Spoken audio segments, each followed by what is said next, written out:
bilang Assalamualaikum warahmatullahi wabarakatuh. Waalaikumsalam warahmatullahi wabarakatuh. Ya, silakan. Terima kasih, Pak. Baik, hari ini kita akan pelajari administrasi pajak tentang NPWP. Namun sebelumnya, silahkan dipimpin doa dulu oleh KM-nya. Sebelum kita belajar, marilah kita berdoa terlebih dahulu. Berdoa di dalam hati masing-masing. Mulai.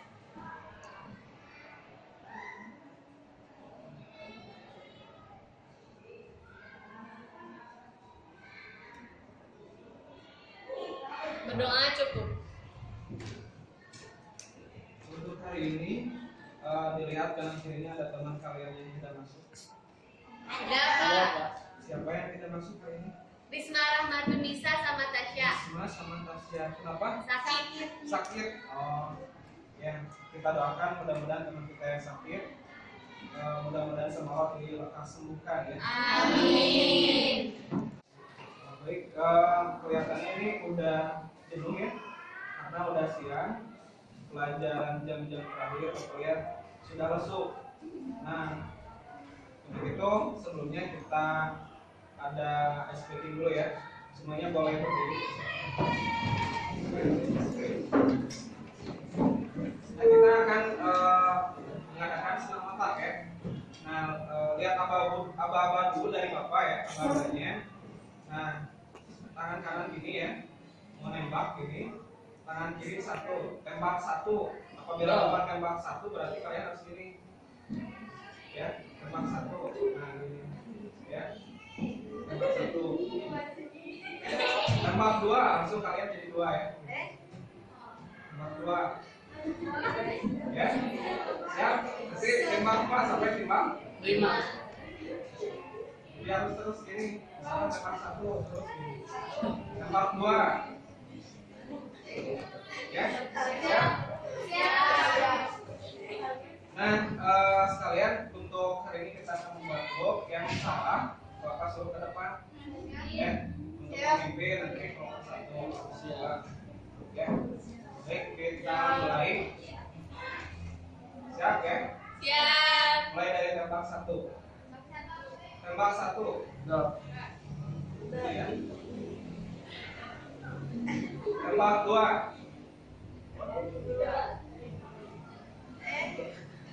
Nah, ini salah ya. Coba ke depan.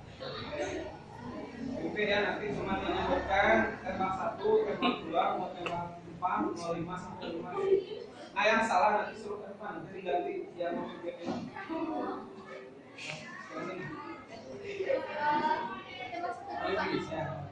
Tembak 1. Tembak 2. Udah diacak. Tembak 5. Sambil terus gerak. Gerak kanan kiri berbakar. Kanan kiri berbakar. Oh, Halimah. Halimah, Siti Halimah. Depan. Ini masih kelompok 1 ya, masih 1 orang dan 2 orang. Silakan pimpin. Bebas mau mulai dari 2 juga nggak apa-apa. Tembak 3. Suaranya ditulisan ya. Depan. Tembak 3. Enggak.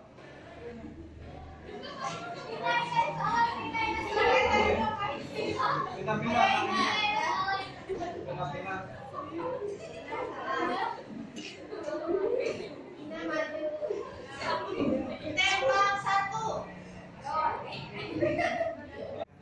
Baik, sudah ya sedikitnya barusan sedikit kita itu senam otak supaya otak yang tolak mudah-mudahan menjadi ini lagi yang fokus kembali. Nah, sekalian Bapak juga membentuk kelompok. Tadi ada yang salah ke depan satu-satu. Nah, nanti dibentuk kelompok 1, kelompok 2 sampai kelompok 1. Ini sudah tadi ya sudah dibikin.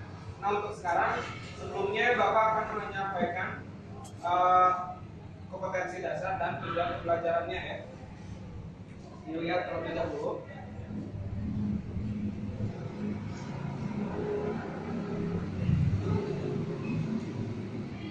Nah, materinya tentang nomor pengukuhan pengusaha atau disingkat menjadi NPWP. Nah, KD-nya itu yaitu KD 3.3. Itu mengenai menerapkan permohonan nomor pengukuhan pengusaha kena pajak. Untuk keterampilannya KD 4.3 mengenai membuat surat permohonan nomor pengukuhan pengusaha kena pajak. Dari kompetensi tersebut ada indikatornya, artinya untuk mencapai kompetensi tersebut ada indikatornya.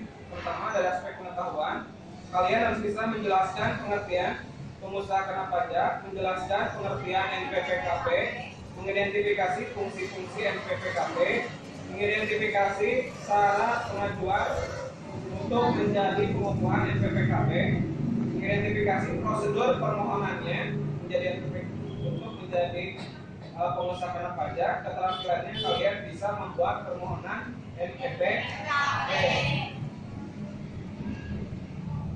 Dari indikator tersebut muncul tujuan pembelajaran, ya, supaya tercapainya indikator tersebut adanya tujuan supaya terkuasai indikator tersebut.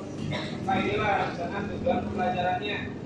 Untuk pertama berkaitan dengan pengertiannya, kita harus mengetahui atau memahami pengertian dari pengusaha kena pajak dengan benar dan tanggung jawab. Kemudian pengertian NPWP dengan benar dan tanggung jawab. Mengidentifikasi fungsi-fungsi NPWP dengan benar dan tanggung jawab. Mengidentifikasi syarat-syarat pengajuan pengukuhan PKP dengan benar dan tanggung jawab. Mengidentifikasi prosedur permohonan pengajuan NPWP menjadi PKP, ya. Terakhir, kalian dari keterampilannya harus bisa membuat permohonan untuk menjadi pengusaha kena pajak. Baik, itu tujuan pembelajarannya. Nah, metode pembelajaran yang akan Bapak jalankan nanti ada sesi diskusi, ya. Nah, untuk pertemuan pertama ini karena aspeknya pengetahuan, Bapak akan membuat metodenya itu diskusi sambil Bapak juga tanya jawab dengan kalian, ya.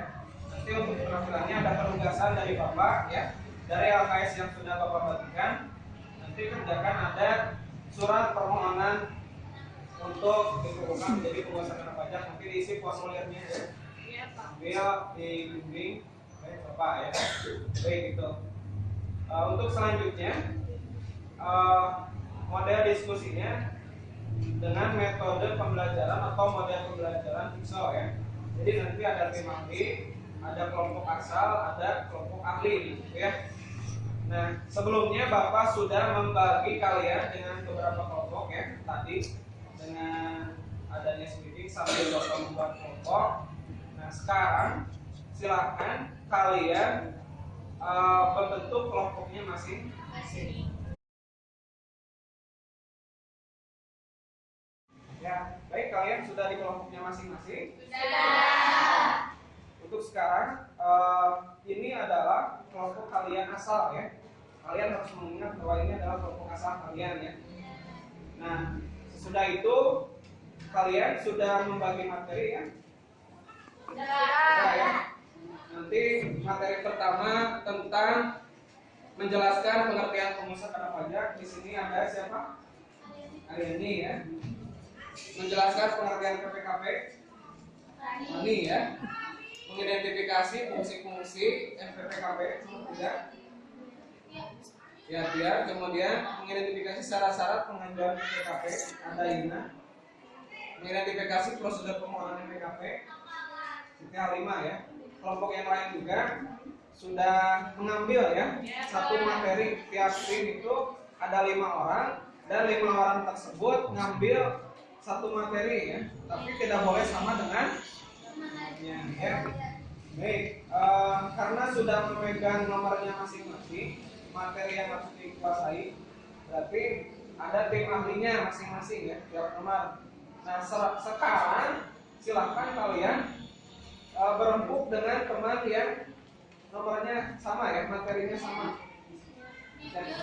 Silahkan mulai, sebentar.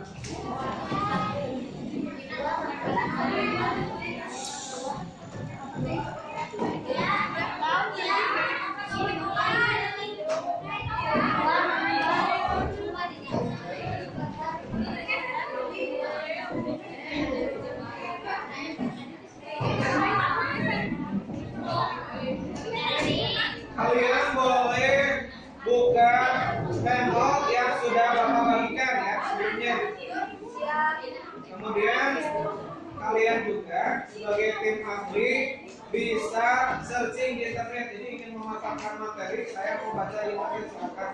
Selain dari modul yang sudah Bapak kan, dibaca-baca ya.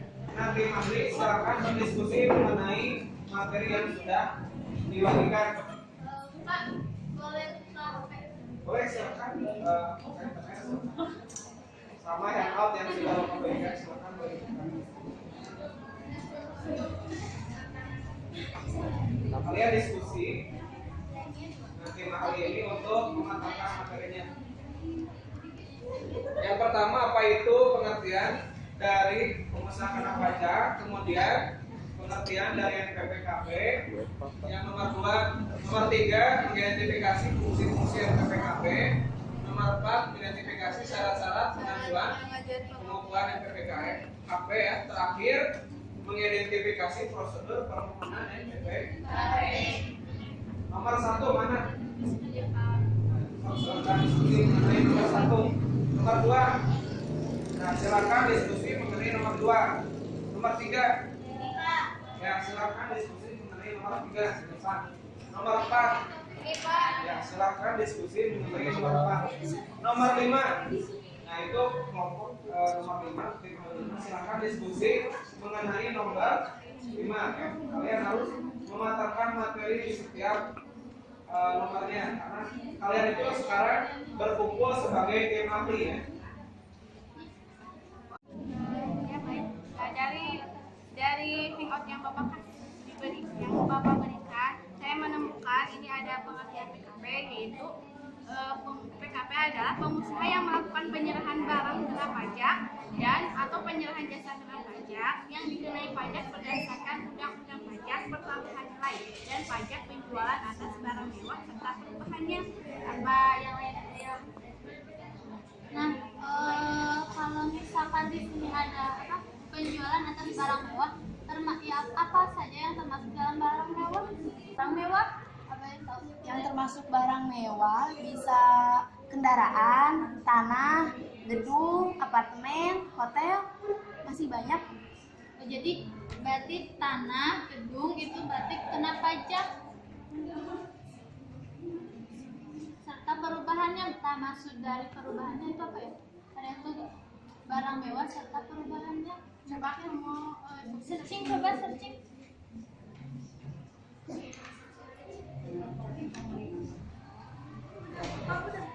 Oke, jadi pengertian dari NPPKP itu sendiri nomor yang diberikan kepada wajib pajak baik badan maupun orang pribadi yang menjalankan kegiatan usaha yang memenuhi syarat sebagai pengusaha kena pajak.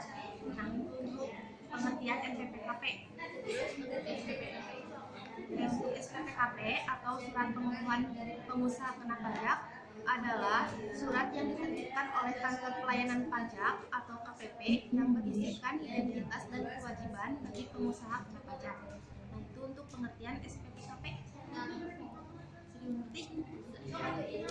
Ternyata hasil searchingan kami, fungsi NPPKP itu terbagi menjadi 3. Yang pertama untuk mengetahui identitas pengusaha kena pajak yang sebenarnya, dan yang kedua untuk pengawasan terhadap administrasi perpajakan, dan yang ketiga untuk melaksanakan hak dan kewajiban dalam pajak PPN dan pajak penjualan atas barang mewah. Nah, masalah yang kita akan bahas hari ini tentang syarat-syarat pengajuan PKP.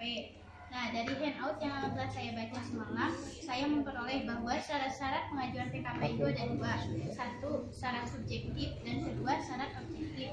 Lalu, apa perbedaan syarat subjektif dengan syarat objektif? Nah, untuk syarat subjektif itu dilihat dari difokuskan kepada fotokopi KTP, NPWP, dan surat izin tempat usaha. Jadi dilihat dari subjeknya. Kemudian kalau objektif dilihat dari kepribadiannya atau wajib pajaknya, misalnya untuk pengusaha orang pribadi dan untuk pengusaha berbentuk badan. Cara mendaftarkan NPPKP itu ada 2 ya, secara online dan secara manual. Nah, kalau secara online itu pasti kita memerlukan yang namanya alat elektronik seperti HP, komputer. Asalkan HP kita atau komputer kita itu terhubung dengan jaringan WiFi atau internet yang lainnya, agar saat kita mendaftarkan identitas kita, terus mengupload KTP ataupun persyaratan lain, kita langsung bisa dikirimkan ke sana. Nah, kalau secara manual itu kita datang langsung ke kantor pelayanan pajaknya. Nah, adapun kalau kita datang langsung maupun online, persyaratannya tidak jauh berbeda. Yang beda itu tempat di mana kita mendaftarkannya. Kalau online itu bisa di mana saja. Kalau manual itu kita datang langsung ke kantor pelayanan pajak tersebut. Baik, sudah diskusinya? Sudah. Kembali sudah diskusi, sekarang kembali ke kelompok asalnya masing-masing. Ya, silakan. Kembali kelompok asal. Kembali ke asal. Ya.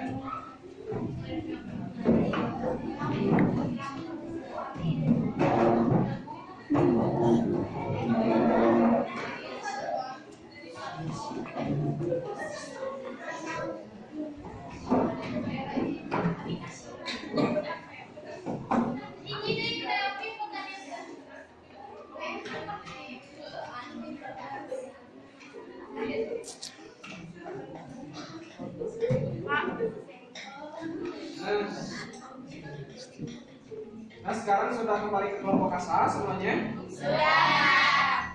Ya, hasil diskusi di tim ahlinya masing-masing. Sekarang terangkan ke teman-temannya, mulai dari nomor 1 sampai nomor terakhir.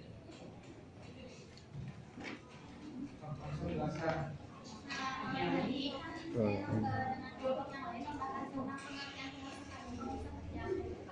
pengusaha pajak adalah pengusaha yang melakukan penyerahan barang kena pajak atau penyerahan jasa kena pajak yang dikenai pajak berdasarkan undang-undang pajak pertambahan nilai dan pajak penjualan atas barang mewah. Nah, yang termasuk atas barang mewah itu adalah seperti mobil, hotel, gedung. Nah, barang-barang mewah itu jadi pengusaha yang mengintervensi gitu, jadi pengusaha mobil seperti pengusaha hotel, nah itu dia motor bisa, terus lagi mungkin tanah ya, itu termasuk ke perusahaan yang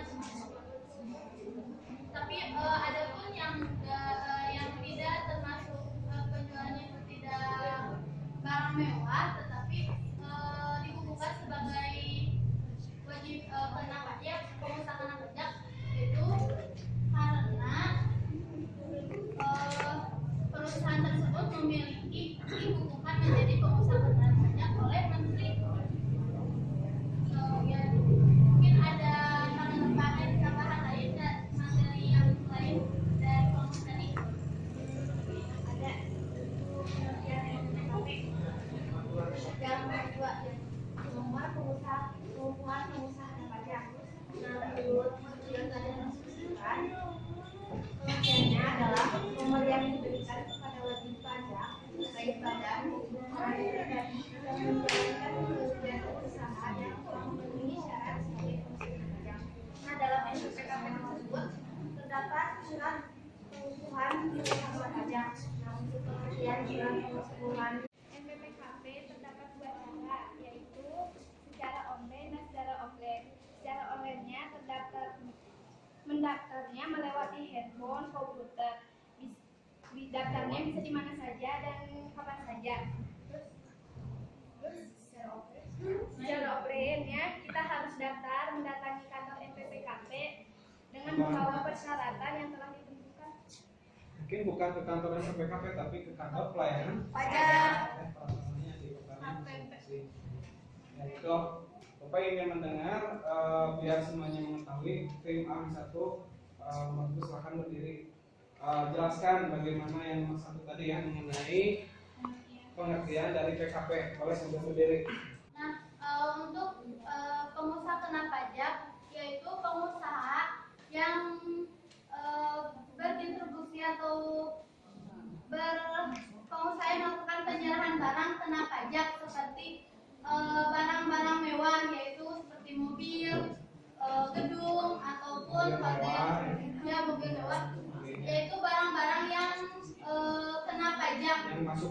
memberi barang kena pajak.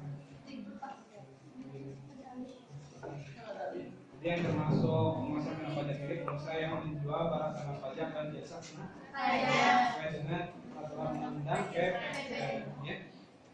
Tim ahli nomor 2 dari grup ini siapa? Silakan beri ya. Bapak pengen minta penjelasannya. Oke, jadi perlu kalian ketahui bahwa pengertian dari NPPKP adalah nomor yang diberikan kepada wajib pajak baik badan maupun orang pribadi yang menjalankan kegiatan usaha yang telah memenuhi persyaratan pengukuhan kena pajak. Bukan menjadi pengusaha Kena pajak. bos ya. Yang tim ahli nomor 3, Bapak ingin mendengarkan hasilnya seperti apa yang dimaksud dengan apa? Fungsi dari Fungsi NPPKP. dari NPPKP. Bagaimana fungsi dari NPPKP di mana menurut tim? Ya, menurut tim kami, fungsi NPPKP terbagi menjadi 3. Yang pertama, untuk mengetahui pengawasan Terdapat dua cara, yaitu secara online, secara offline. Secara online-nya terdaftar bisa melewati handphone, komputer yang tersambung ke jaringan internet. Bisa terdaftar di mana saja ataupun di kapanpun. Terus ya, secara manualnya kita bisa daftar mendatangi kantor pelayanan wajib pajak dengan membawa persyaratan tersebut. Bisa datang ke kantor pelayanan pajak yang ada di kotanya masing. Boleh, bagus ya.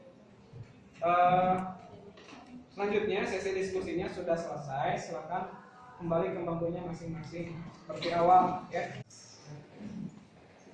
Untuk pembelajaran alhamdulillah kita sudah selesai ya, alhamdulillah dengan metode diskusi dengan cooperative learning itu bisa semua sudah memiliki materi masing-masing, sudah berdiskusi dengan tim ahli dan berbagi di tim SAM ya. Kesimpulan dari materi yang sudah kita bahas mengenai NPPKP, nomor penentuan pengusaha kena pajak. Pertama, kalian harus memahami apa itu Pengertian PKP. PKP itu adalah pengusaha yang sehingga dia sudah menjual barang kena pajak atau jasa kena dan sudah sesuai dengan undang-undang tambahan nilai. Artinya dia nanti itu dalam menjual barang kena pajaknya juga, artinya omsetnya sudah lebih dari 4 miliar. 4,8 miliar. Sehingga dia wajib dikukuhkan menjadi pengusaha Kena pajak. Nah, untuk menjadi pengusaha kena pajak tentunya ada syarat-syaratnya. Jadi dia harus mengajukan syarat-syarat yang harus dimilikinya. Syarat-syaratnya apa? Seperti fotokopi KTP. Ya, seperti fotokopi KTP, betul. Selanjutnya ada kemudian ada surat keterangan usahanya ya. Dan yang lainnya sehingga dia bisa masuk syarat menjadi pengusaha kena pajak sehingga nanti memiliki NPPKP, nomor pengukuhan jangan sampai dia itu dikukuhkan secara jabatan, namanya dia tidak taat pajak ya, tidak taat administrasi sehingga dikukuhkannya secara jabatan oleh KPP-nya. Tapi kan biasanya kena denda administrasi ya. Fungsi dari NPPKP ini sebagai identitas sebagai pengusaha kena pajak. Jadi nanti dia tatkala menyerahkan barang kena pajak wajib membuat faktur pajak ya berupa penyerahan barang kena pajak yang sudah ditarik PPN-nya ya seperti itu. Oke, sampai sini dulu pertemuan hari ini ya. Sebelum pulang kalian harus jaga terus kebersihannya ya. Ya siapa? Kemudian JPP Persejalan selanjutnya ditutup doa oleh KM-nya. Silakan. Sebelum kita pulang, marilah kita berdoa. Berdoa di dalam hati masing-masing. Mulai.